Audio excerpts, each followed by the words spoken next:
सांगली जिल्ह्यातल्या जत आणि मिरज विधानसभा मतदारसंघांवर जनसुराज्य पक्षाच्या वतीने दावा करण्यात आलाय। भाजपकडून मिरज आणि जत विधानसभा मतदारसंघ मिळावा अशी मागणी जनसुराज्य शक्ती पक्षाचे युवा प्रदेशाध्यक्ष समित कदम यांनी पत्रकार परिषदेतून केली आहे। विधानसभा निवडणूक लढवण्याच्या दृष्टीने कार्यकर्ते आग्रही आहेत, त्यामुळे सांगलीचा जत आणि मिरज या दोन मतदारसंघ जनसुराज्य शक्ती पक्षाला मिळाल्या पाहिजे अशी मागणी उपमुख्यमंत्री देवेंद्र फडणवीस यांच्याकडे करणार असल्याचं समित कदम यांनी सांगितलंय।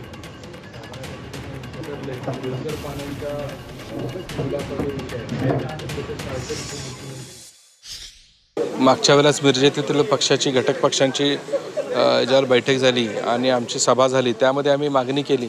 मिरज आणि जत विधानसभा मतदारसंघावर पक्षानं दावा केला देवेंद्रजींकडे आणि या घटक पक्षांमध्ये। त्या पद्धतीनं आम्ही दावा केलेला आहे, मागणी केलेली आहे। जो त्या ठिकाणी निर्णय होईल त्या उमेदवाराचं काम करण्याच्या दृष्टिकोनात आम्ही सगळे एकत्रित असू।